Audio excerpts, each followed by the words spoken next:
How's it going? I am back. I want to talk about something that I keep going on about. It's actually just keeps developing, so it's very interesting.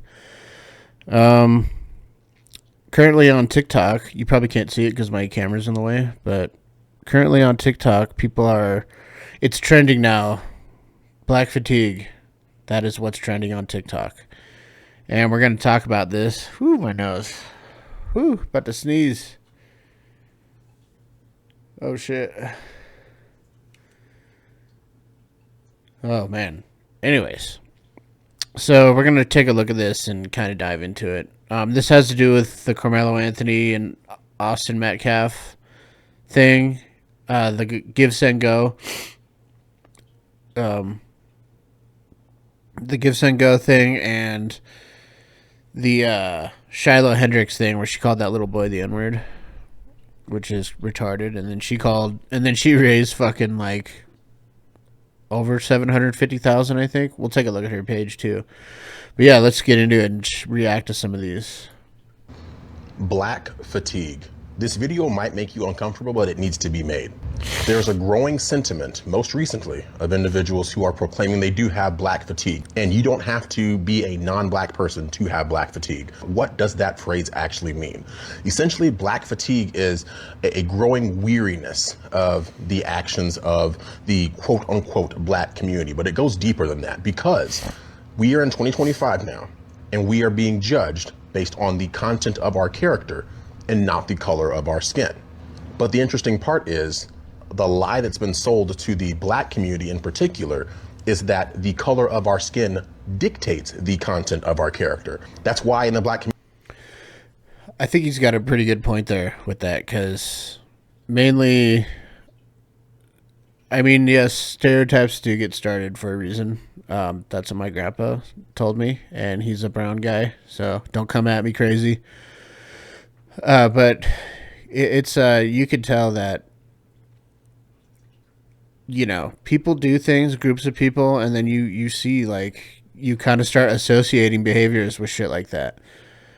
Just look at the culture that is rap music. I mean, I used to listen to rap. I used to produce rap music. I had pretty decent views and on like beats that I made and shit like that. Like, I've always listened to rap. I like rap. I grew up listening to that stuff and whatever. My one of my favorite athlete of all time, which is also the reason why my favorite number is 56, is Al Wilson, who's a linebacker for the Broncos. Dude that played at Tennessee, he was a monster. So I've grown up in an era where we really looked up to black musicians and athletes, and there wasn't really a whole lot of politicians when I was growing up.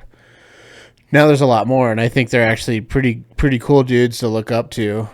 Of course, I can't even name him. Of course, I think his name's Wesley Adams, dude out of Texas. He's pretty cool. Mainly they're coming from like the more conservative black dudes that are in politics. They're coming out of Texas. It seems like, for some reason, I don't know why, but I'm looking to move to Texas too in a couple years if everything goes to plan, because Colorado fucking sucks and it's just a liberal hellscape. But I think another important thing to point out is that I don't think it's really black fatigue. I think that's the wrong term for it. I'm not sick of black people. It's all that ghetto, like, hood rat shit. Like, it's more of that. Now people are trying to. There's a big debate going on. People are not associating the N word with black people. I mean, yes, some are. But really, it has to do with people that are acting like, in the definition of what the N word is. People are explain. That's how people feel. If that's the way you're acting. I mean, I've seen people call the N word that aren't that. Like, in the God damn it, I can't even think of my words right now. It's just like people use the word, how it's meant to be used more, I think, now that they use it. Because, yes, people want to, a lot of people do just be racist, but I think there's a thing now where people are using it more so of what the definition actually is. I'm keep yapping, so let's go. But also, let me point this out too. It's also like I have like liberal fatigue, basically. I mean, they're just offended by fucking everything, dude. I mean, all that cancel culture bullshit, like all that stuff, like it all ties in together. That's where this comes in. Like everyone's just so fucking offended by everything. It's a goddamn word, dude. I mean, if you let a word make you crash out like crazy like that, it doesn't make any sense. It's just wrong. Sorry, the Tigers game is on, of course. I'm recording. Black community, sometimes you'll hear people say, oh, you are acting white, when they're talking to someone like myself who doesn't act the way most people would expect a conventional black person to act. In their minds, there is a correct way to act black.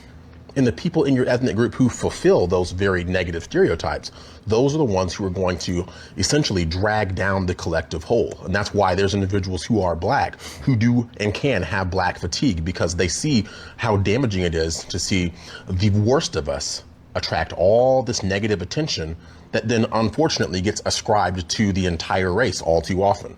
But what's I've been seeing that a lot too. Black people are just sick of black people shit too. All this, like, anytime you see like a large gathering of black people, I don't care who you are. They make songs about it and shit. I mean, everyone's like, oh fuck, something's about to go down. You know what I mean? Like every time, dude. You just can't have a gathering without some kind of drama and like people getting shot up and all kinds of shit. So I think everybody's sick of it. But again, I don't think black fatigue is necessarily the right term. Some people just want to be racist, and that's what they're saying. Like, yeah, fuck it. You know, I mean, I like racist jokes and shit and stuff like that. But I think it's more like this dude on this comment. I don't know if you can see it. My camera might be in the way, but this dude said, I think ghetto fatigue is more accurate. I feel bad for all the good black folk that get lumped into the hood culture stereotypes, which I agree with. I mean, there's plenty of black people that just, most normal people know that people are people. They just who they are, and they're not following this trend of just craziness that's going on right now. So we know that. And then another dude said, I have Democrat fatigue. I have to agree with that. Unfortunate is here in 2025, now we have to contend with the fact that there's people who are so sick and tired of seeing those negative aspects, those negative individuals in the black community attracting all this attention. That's what is spurring this black fatigue. I think it's something that needs to be talked about.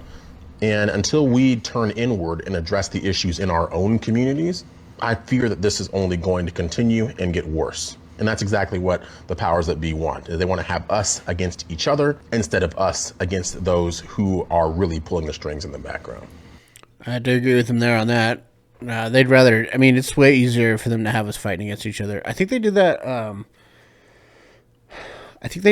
after the revolution. They wanted this, like, classism thing. Like, they didn't want, like, stupid people voting, basically, or poor people, because then they would start to control more shit and, like, kind of start working together to basically go against, like, who's running the shit. So I think it still continues. You know, you don't want like huge groups of people to like get together and like start realizing like there's some bullshit going on and start attacking, you know, the higher up people. So yeah, I have to agree with him there. I mean, if we could just learn how to fucking get along and stop doing all this ghetto shit, I really think, you know, so again, like I grew up in the era of like, I listen to metal a lot. That's my first favorite genre, even though I did a lot of rap stuff. Listen to a lot of metal, and I grew up like when Columbine happened. So I remember they were trying to blame like Marilyn Manson and metal music and shit on like school shootings because it's like violent music. But I don't think that's really the case anymore. However, and I'm not trying to sound like a hypocrite here, but I do think that there is more of a correlation of culture and violence with rap music, because that's all they fucking talk about.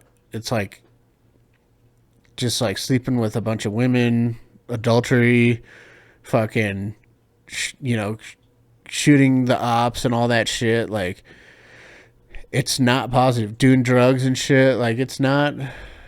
And metal has that shit too, but I also don't see it as a lifestyle within like the metal community. People are pretty chill. I just went to a metal show, like a bunch of local bands and shit, not too long ago, and I mean it was super chill. Most they do is they just do like a wall of death or a circle pit or something, a regular mosh pit, and they people fall down and they like everybody stops what they're doing and like make sure that the dude gets up. Like it's super polite. Whereas if you were to do that like at a rap show, like it could lead to fucking people like start fighting and shit. Not saying it never happens in metal, but way less than it does in rap. So yeah, let's look at some more videos. Black fatigue is a thing. Newsflash. White people don't want to live around ratchet black people. And black people don't want to live around ratchet black people. I mean, it's nothing like going to the Walmart on a Sunday morning and then you see the Bonnet Crew walk in. Loud, obnoxious, the kids are everywhere, in every aisle, unattended. And that's anywhere you go, no matter what. They're highly emotional, highly sensitive. You can't say nothing. You can't even smile and hold the door for them because they'll look at you like you're crazy. And always the victim of something. Either you stepped on a shoe, you looked at them wrong, you told them good morning. They're never happy, they're never satisfied. And you wonder why normal, good black people move out of the hood as soon as they start getting successful. I was one of those black people that said, man, if I made some money, I'm gonna stay here. All these people like on TV that like talk about like racism and shit, like all the black people. I'm curious if they still live in the hood or close to it. I have a sneaking suspicion that they don't. They fucking leave. They get the fuck out of the hood when they can, or maybe they try and get back to their community and make it better. So, I mean, I'm sure some do, but I think that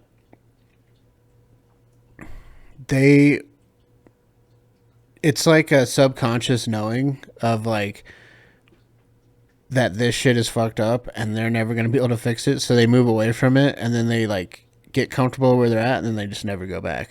And then they just can't fix it. But then they're going to keep sitting on TV talking about race, getting paid. The only country, by the way, I think in the world that you can bitch about racism and how everything's unfair and make hundreds of thousands, if not millions of dollars a year doing it. So, yeah. I'm going to buy up this, buy up that. I'm going to support the community. As soon as I got my money, I got the fuck up out of there. Because they don't know how to appreciate good shit. And my suburban kids don't need to be dealing with that bullshit. Crab in a barrel mentality. Never take accountability for nothing. So yeah, black fatigue is a thing. And I'll tell you, a lot of people are fucking tired. They're tired of dealing with these kind of people on a daily basis.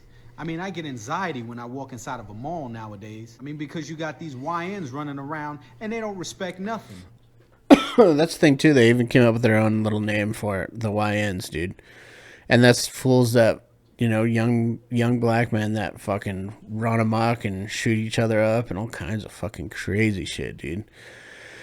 And I used to be like about that gangster shit when I was younger too.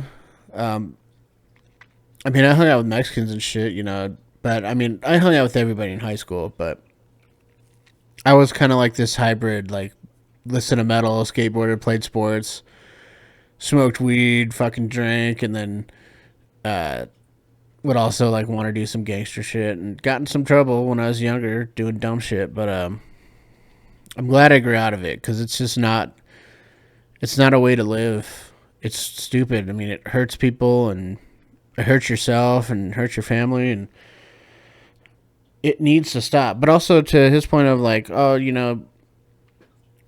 there's it's in the black community, but I would argue though too it's also in the white community. I mean, I don't want to be around a bunch of white trash motherfuckers either. Like I hate going to Walmart, dude. I try and go to the neighborhood Walmart that's by my mom's house. It's like mostly old people, so that's pretty chill. But you ever been to Walmart and it's just that nasty fucking white bitch with their gut hanging out and just dirty ass feet wearing flip flops and just gross, dude. And she's got her little shithead kids running around. They got rat tails, you know, that fucking stupid haircut. They got that shit or mullets or some shit. Just like, no. It's in every community. Like, black people are notorious for naming their children 25-letter names that they're never going to get even pronounced right, let alone spelled right. Like, why would you do that? Do you know why they actually do that? Yeah. The reason for that is because during slavery, their identities were taken away. So they had to have unique names in order to identify their offspring when they were sold from different plantations. So that came down generationally as generational trauma. Okay, well, how about now? Isn't that sort of trauma for that poor kid that's never going to have his name spelled right? Only to your standards. Like, if I were that child, I wouldn't want my name misspelled all the way through or mispronounced by people all through. I knew this black dude. His name was DeAaron, and he hated his name because it could just be Aaron. Like, it was DAARON or something like that. And he was just like, fuck, man, I hate this name. Like, it's stupid. So he like tried to, he just like would not have the D on it. People would just call him Aaron, but he he hated his name, and he had one of those black names. Like, DeAaron, like, I don't understand why D''AARON. That's fucking weird. People can't take the time to pronounce it correctly. Whatever. You can say supercalifragilisticexpialidocious, but you can't say Jaquan. Are you kidding me? Okay, whatever the result is, the poor child does not have his name pronounced correctly or spelled correctly. Because people do not take the time. You can take the extra 2 seconds to do it, but instead you're sitting here making fun of a whole culture of people for things that they didn't have. It sounds like a white chick that's talking to her. It's always white people getting offended over this shit. Let's talk about Shiloh Hendrix, the woman who called a 5-year-old a racial slur. My first impression after watching the video, a little bit of white trash. I have to be honest, the kid was 5. I have worked with 5-year-olds for the last 15 years. Absolutely everything they do is out of pocket. They're like little unhinged drunk people. Nothing they do makes sense. A 5-year-old is capable of rifling through somebody's bag and taking things that don't belong to them. Ask any kindergarten teacher. But I realize why so many people are wanting to defend this. Because black fatigue is real. I think society as a whole is there. We are just so unbelievably fed up with the ghetto ratchet behavior, entitlement, the victimhood, that they want to praise this woman. Sometimes I genuinely wish I was stupid, because if I was, what you just said would have sounded so cool. White supremacy is a parasite. It latches on and it takes and it takes and it takes. You take our music, you take our style, you take our slang, you take our language, you take our environment. You take words that were created by the black community for protection and understanding, and you co-opt them. Because what the hell is black fatigue? It's a thing. Black fatigue is a real phenomenon, a real scholarly phenomenon that describes the black experience. What you're describing is just racism. Every day. It's not racism. This is an example of being offended by everything and ashamed of nothing. Dude, there's got to be some fucking... there's got to be some accountability for your people at some point, right? I mean, you can't just defend all the craziness and just acting a fucking fool all the time. I just don't know how you can just... They have the nerve to say they're tired of us. We've been tired, exhausted, and fed up. I don't know. I mean, black people... Let's pull up these stats right here.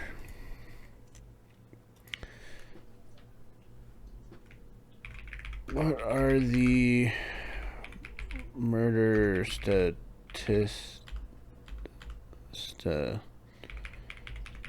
by race?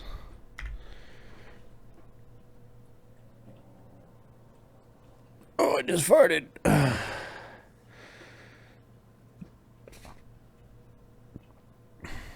Murder victims by race. African American, 54.4%. White, 42%. That's crazy because I think black people make up... We'll pull this up. I think black people make up, 13% of the population? Murder offenders by race. Black or African American, 55%. That's... crazy. It's almost 56. That's over half of the murder. Like, they kill people more than anything. Victim, offender, race relationship, and single victim, single offender. White victims are most often killed by... So, yeah, I think I tried to explain this in another video. You typically murder people that look like you. Typically, or that you associate with. So, that makes sense. Black or African American. I was gonna ask it something else. What was I thinking?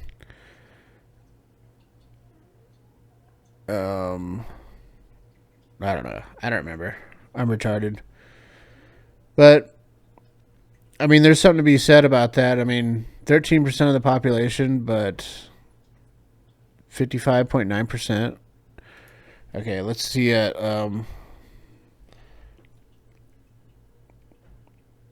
what race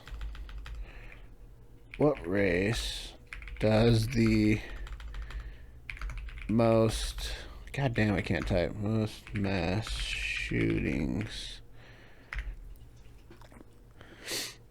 Let's see what we get for this one. It's a pretty spicy video, dude. Stats, dude. White Americans, 53% of these mass shootings. Black Americans responsible for 21. Mass public shooters. Identified consideration. While these statistics provide insight into the demographics of mass shooters, it's crucial to approach this data with an understanding of the broader social, economic, and psychological factors that contribute to such incidents. Factors such as mental health, access to firearms, and socioeconomic conditions play significant roles and should be considered when interpreting these statistics.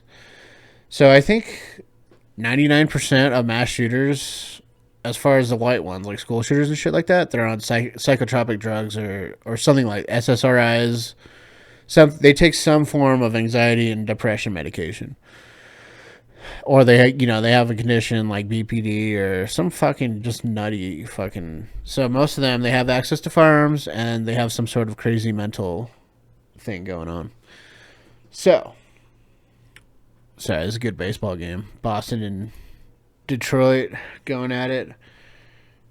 Let's see. By definition of mass shooter, parentheses, 2 or more victims, how many would you say happen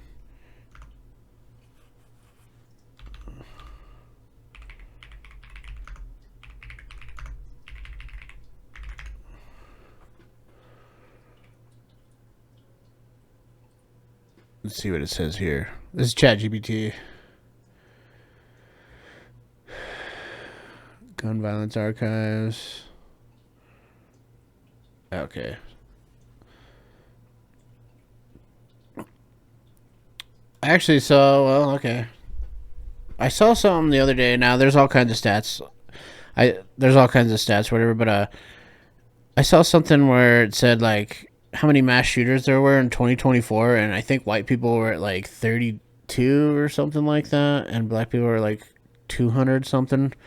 And when you go by the definition of mass shooter, it's 2 or more victims, right? So I saw something where it said that because of gang violence, technically that's a mass shooting incident, so they make up like, just because they're always shooting. I mean, how many fucking videos do you see of that? Yes, mass shootings are bad no matter what race, but like, I still think there's an issue with white people for sure doing mass shootings, and it's because probably their access to fucking crazy drugs and shit and firearms. And then there's also, when you look at the black community, it's, access to firearms and also the culture that they live in, like all that gang shit and all that, so yeah. So I got a couple more of these. Well, we'll finish this, guys. Hey, I truly understand how Donald Trump won, because his base is stupid. Don't read. Because black fatigue is a phenomenon that was coined by Mary Frances Winters, an author, and she wrote a book called Black Fatigue. Black fatigue is the exhaustion born of the day-to-day small acts of aggression or small acts of disrespect a black person. This is just this, like, I think they're teaching you to be offended by everything. I think that's part of the issue. It's like, he's just talking about small aggressions and all this shit. It's like, what the fuck are you talking about? When you walk around with a chip on your shoulder all the time, you might be getting some of this. But if you're just trying to be a normal person and be cool, I'm pretty sure, like, dude, people never just, like, fuck with me, ever. I mean, yes, I look pretty white, but, I mean, I'm fucking covered in tattoos and shit. And nobody ever just fucks with me or talks shit to me, nothing like that. I've never once had somebody just do something crazy to me. Now, when I looked a certain way, I did have one incident. I used to shave my head, and I didn't have a beard. I just had a goatee. And I remember I was walking home from work in Denver because I used to work in a kitchen, and I looked like a fucking essay. So a cop, I'm walking to my aunt's house because I was staying with her in Denver in like a pretty nice neighborhood, and this cop pulls me over and he's like, "What are you doing here? Like, what are you doing in this neighborhood?" I was like, "I live down the way or whatever." And I just like, "Yes sir," whatever, like, and he let me go. But I mean, so I experienced some of it, but like when you do certain things and you look associated with something, you're probably going to get some like pushback or whatever. So you got to expect a little bit of it. Or if you walk around like with a fucking chip on your shoulder, people are going to fucking treat you differently, you know? I mean, there's no reason to walk around just hating the world. Now, you could have had bad circumstances and bad experiences that could possibly make you think this way, which I understand because I used to think like that too. But if you find it within yourself to try and get yourself out of it, because only you can really truly help yourself. You can't wait for somebody to help you. When I was going through my crazy depression and all that shit, like no drugs or nothing, like I'm genuinely like happy now. I'm getting my life together.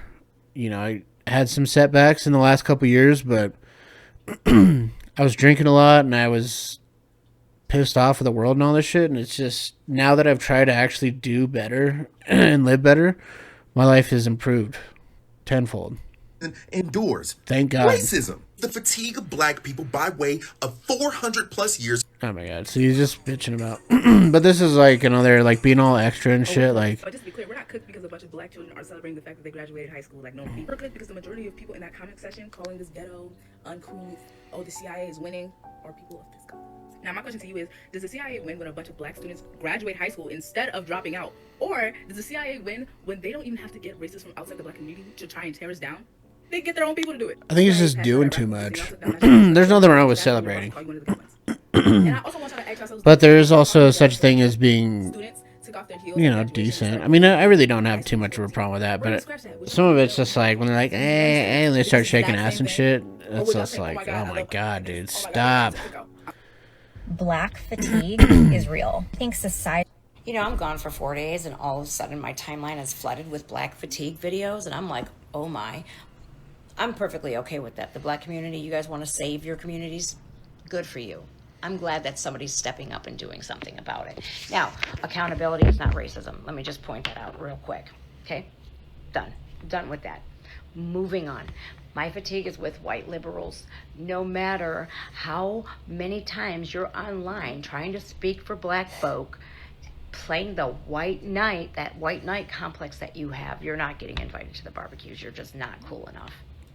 Yeah, I'd have to agree. That white knighting, fucking white liberal bullshit, I'm so fucking tired of it. I saw a post on Facebook earlier, and they were talking about bringing back the Washington Redskins logo and the Cleveland Indians logo. And Trump said, like, it was something about Trump, how they were like, they should bring it back or whatever. Because I guess he had said something about it not too long ago.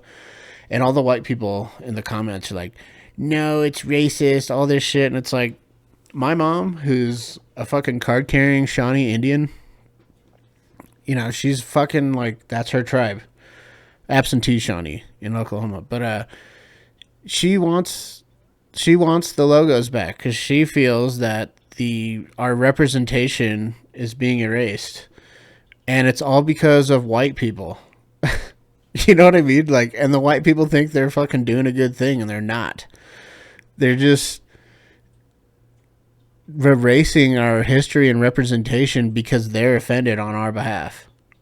We don't want you to be offended for us. Fuck off, dude. Go do some white shit. Whatever white liberal shit is. Like fucking smoke weed and murder your baby. Go do that shit. You're not. If you haven't been raised around black folk, you just will be like, there ain't nothing that you can do. Okay? Just accept it. No, my fatigue is with white liberals. OMG, they're out here keying Teslas that don't even belong to them. But 2 years ago, they were like, yay, Elon, because he makes electric cars. He's the best thing since sliced bread. Ay, it's so tiring. Anytime you argue with a liberal, it's like arguing to a brick wall. All they do is just bring up what other things and deflect. They can't stay on topic. They want lower prices, but the very second that they come down, they want them to go back up. Make that make sense. It doesn't make any sense. They're not okay with people coming here legally through the through the asylum process, through the refugee process, because they're literally having to flee because they're getting wiped off the globe because of the color of their skin. But you're okay with 20 million people. You know why you're not okay with these South African? Yeah. I'll probably do a video on the South Africans here pretty soon, but yeah. I don't know. That's all for today. I just wanted to go over black fatigue because I did a white fatigue video, so now it's time for black fatigue. So yeah, that was the video, guys. I appreciate if you check out the podcast. It's pretty sweet. Every Sunday, we weren't able to do the with Mother's Day and everything. We couldn't do like the world news update, so we'll just give you a good episode. We'll touch on stuff that we missed. We actually recorded it, but the audio got fucked up somehow, so we are going to bring you guys new episodes, so keep checking in and hit comment, like, comment, and subscribe. We'd like it. Please, let's start a discussion. I want to hear what you guys got to say. Call me a racist. All right. I'll see you guys in the next one. Peace.